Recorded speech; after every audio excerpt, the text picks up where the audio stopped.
Pozdrav svima! U ovom videu ću pričati o trilogiji Vidovnjaci. Radi se o serijalu fantastičnih romana koje je napisala autorica Robin Hobb, a koje se često opisuje kao epska fantastika te kao djelo u kojem do izražaja dolazi karakterizacija likova.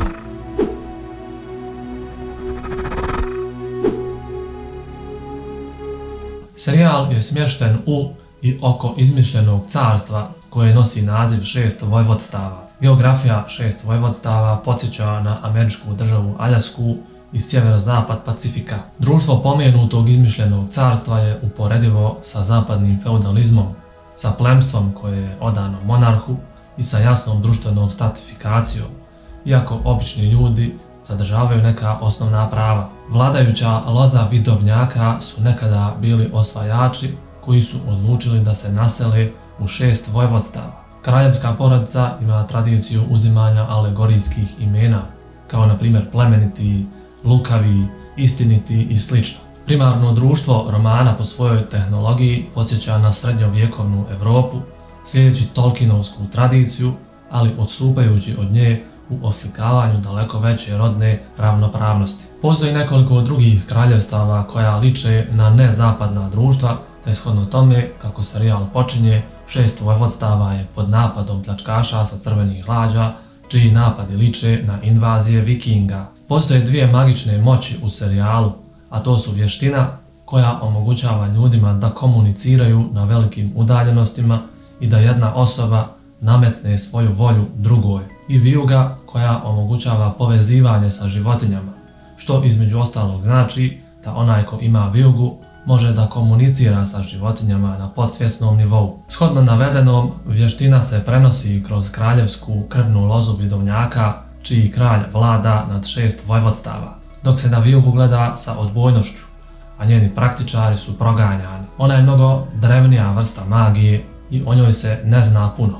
Dakle, na početku serijala nad 6 vojvodstava vlada kralj Lukavi, koji ima 3 sina. Najstariji sin plemeniti, koji bi trebao da naslijedi prijesto, zatim drugi sin istiniti, te najmlađi sin kraljevski. Međutim, stvari postaju komplicirane sa likom koji će biti protagonista ovog serijala i koji nam zapravo priča priču u ovim knjigama. Radi se o nezakonitom sinu princa plemenitog, koji kroz serijal ima nekoliko imena, ali najčešće je to ime Knežević plemeniti. Njega podiže očev mrgodni konjušar u sjenci kraljevskog dvorca. Kraljevska porodica ga uglavnom odbacuje, izuzev prepredenog kralja Lukavog, koji ga šalje da se u potaji obučava umijeću pogubljivanja. Venama mladog kneza teče čarolija vještine i još jedno mračnije znanje, skrivena darovitost dječaka kraljevske krvi koji odrasta u štalama, među psima. I dok surovi pljačkaši haraju obalama kraljevstva, dječak odrasta u mladića.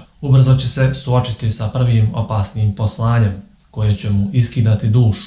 Iako ga neki smatraju prijetnjom prijestolju, možda će se pokazati da je on ključ za opstanak kraljevstva. Priča ove trilogije je ispričana retrospektivno u prvom licu sa odraslim protagonistom koji razmišlja o svojim sjećanjima iz djetinjstva. Ovakav način pisanja je opisan kao neobičan stil u fantastici, te ga zbog toga kritičari nazivaju bolno ispovjednim memoarima. Knežević plemeniti smatra da su neka njegova sjećanja bolna, a priča je bogata implicitnim tragovima koji najefikasnije otkrivaju njegov lik. Na primjer, on opisuje svoju užu porodicu na isti način kao i strance koje sreće. Njegov djed postaje visok čovjek, a majka glas koji je dalek i nepoznat, što označava njegovu emocionalnu distancu od njih. Knežević plemeniti je povremeno nepouzdan pripovjedač koji ne vjeruje u vlastita sjećanja. Svako poglavlje u romanima počinje sa kratkim memoarom sa kojim nam se pripovijeda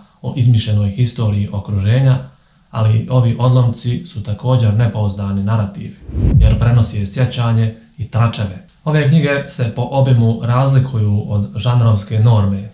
Većina trilogije Vidovnjaci fokusira se na jedan zamak i njegovu malu grupu likova, a sve to se vrati iz perspektive jednog lika. Ovo nisu ogromni epovi prepuni akcije sa hiljadama glumaca, te zbog toga nemojte očekivati da vidite horde orka ili zadivljujuće prikaze magije. Svaki lik koji okružuje život Kneževića plemenitog podjednako je zanimljiv i manjkav. Rijetkost je vidjeti ovako složene odnose u žanru fantastike. Hob ne zazire od realističnih prikaza zlostavljanja i alkoholizma i kako se te osobine mogu manifestirati u inteligentnim, iskupljivim roditeljskim figurama.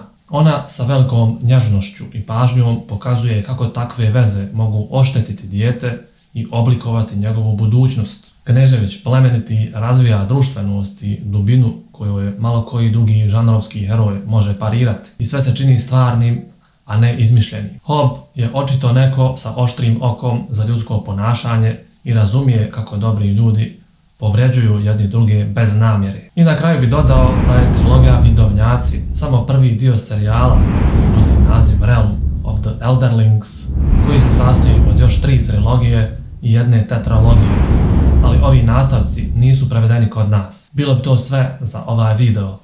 Hvala vam na pažnji i želim vam ugodan dan.